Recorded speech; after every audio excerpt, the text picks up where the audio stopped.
I didn't feel like posting on Facebook and Twitter were good enough. I felt I needed to do something more, which is why we're doing this vigil today. Mollie Tibbetts was just like you and me. She lived in Brooklyn, Iowa. Yes, there is a Brooklyn in Iowa. It's a town of just 1,400 people. Everybody knows each other so well that they don't even lock their doors at night. They're very trusting.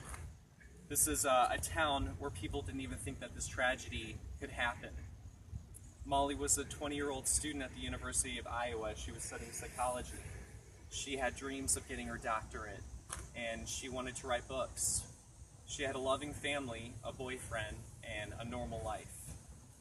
Mollie went missing on July 18th, and after a month of investigations, a month of searches for her, her body was found on August 21st. Cristhian Bahena Rivera admitted to abducting Mollie. He led investigators to her body. Rivera has been living in the United States illegally for 4 to 7 years. We don't know how long exactly. Rivera was charged with first-degree murder, and just yesterday they determined from the autopsy that her death was homicidal and the result of multiple sharp force injuries. While Mollie was an Iowan, her murder affects all of us. This is something that's personal, especially here in Virginia Beach. In 2007, a drunk illegal alien crashed into a car carrying Tessa Tranchant and Allison Cunhart. And these girls were even younger than Mollie. They were 16 and they were 17 years old. Tessa and Allison were dreamers. Since her death, Tessa's father, who is a Virginia Beach professor, he became an immigration reform activist. And he even testified before a House joint panel.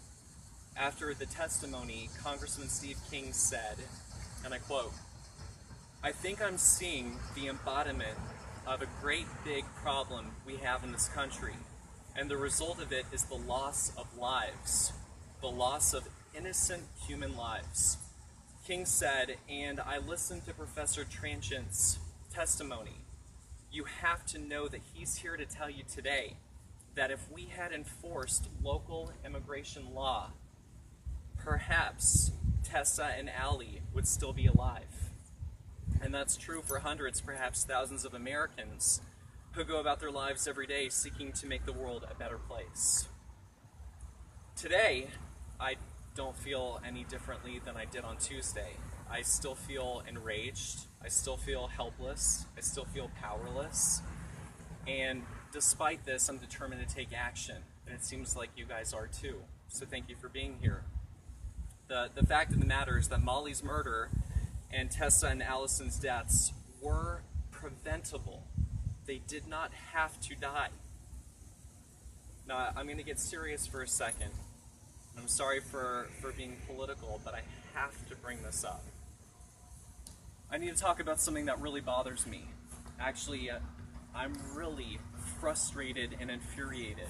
Just a few weeks ago, here in Virginia Beach, here in our town, people had a Keep Families Together rally at Mount Trashmore.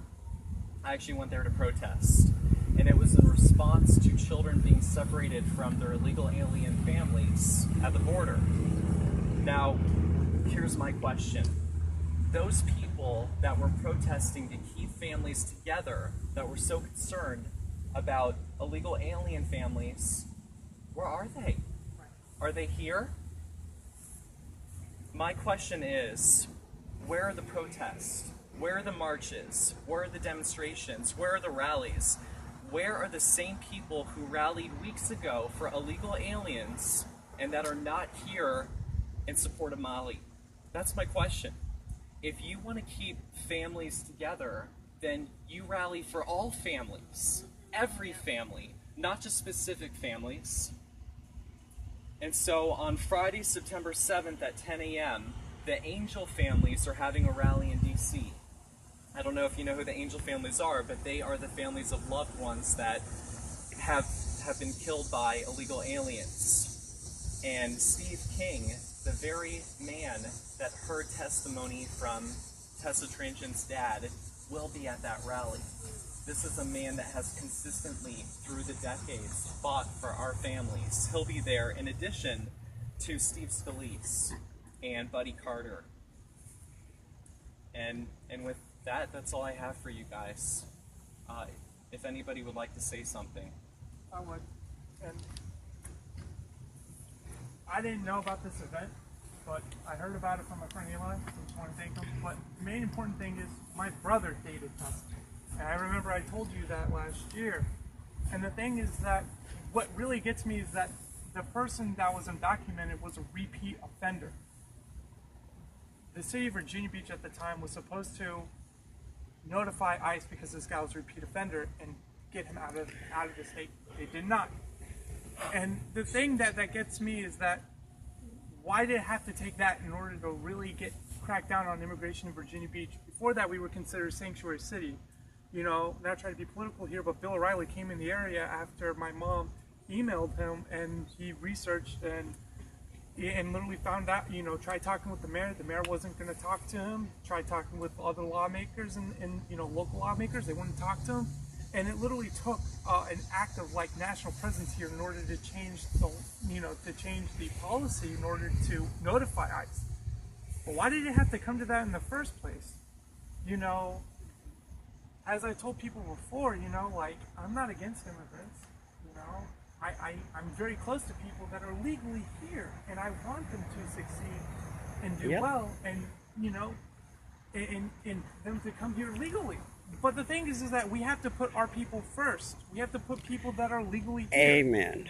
You know, Absolutely. if we don't do that, then what we're doing is we're leaving ourselves very vulnerable to these kinds of things. And, you know, people are saying that, oh, crime doesn't increase when undocumented people come here. That may be true, but a lot of the deaths that are occurring from undocumented people would not be happening if they weren't here to begin with. We don't even know who's coming here. That's right. And so, you know, while I understand the other concern of not separating families and whatnot, I completely get that. But in order to prevent that, we should prevent families that are illegal from wanting to come here to begin with.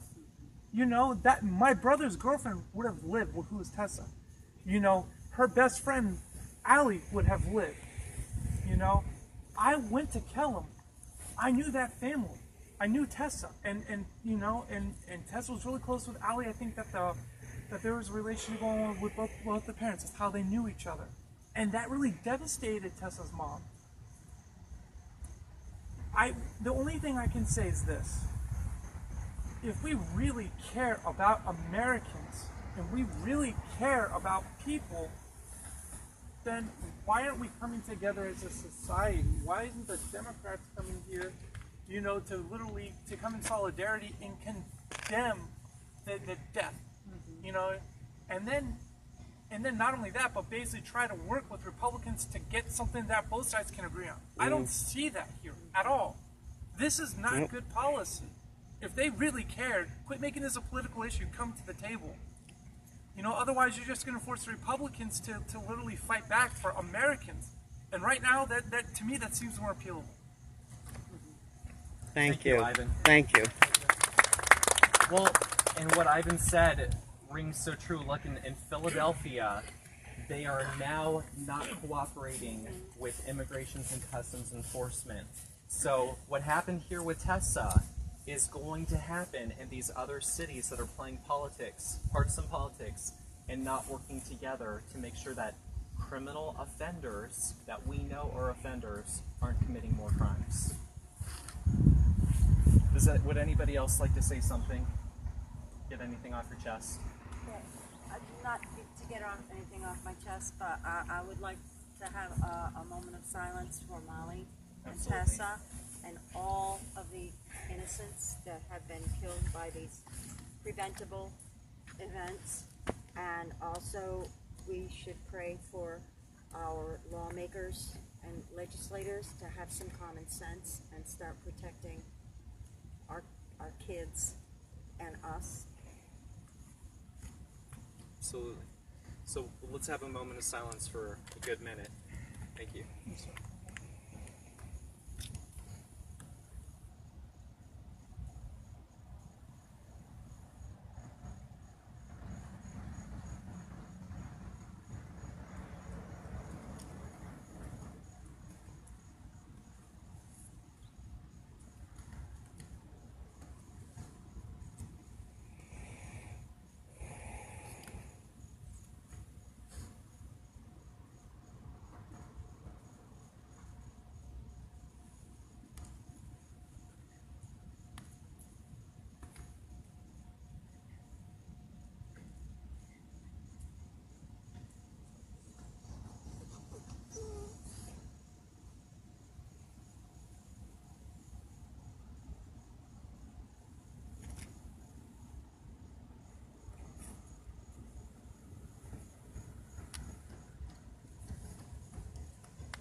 Would anybody else like to say anything?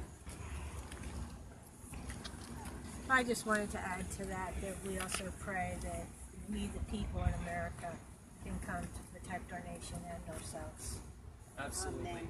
Amen. And remember that actually we were all immigrants at one time, but at the same time we came here legally.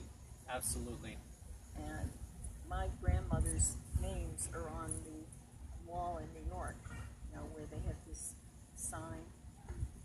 And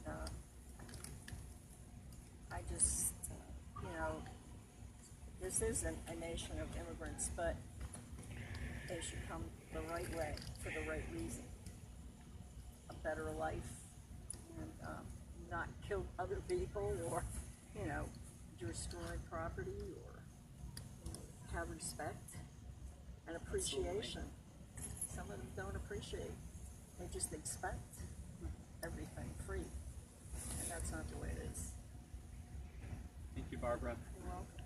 Well, I'm going to give yes, sir, yes, Dale. Just one thing that I think you also remember, most of the folks who come here, even though they come here illegally, they're convicts.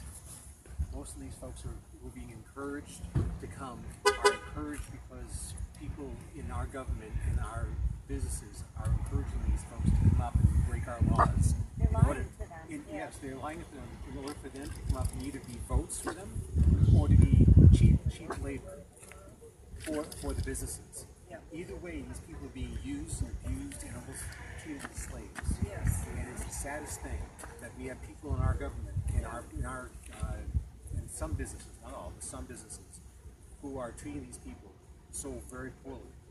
And so it's not. My anger is not necessarily at all the immigrants coming in or illegal immigrants coming in. Absolutely. You know, my anger is at the people who have knowledge of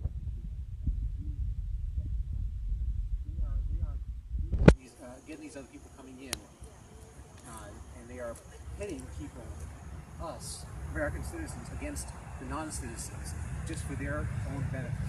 And that is why this is so serious. That's right. And nobody talks about the victims of human trafficking. Nobody talks about the coyotes. Nobody talks about the opioids. Because it's all about votes and money. That's right. Amen. You're right. Well, I'm going to give everybody a candle to hold, and then I'd like to get one final photo around Mollie. Okay.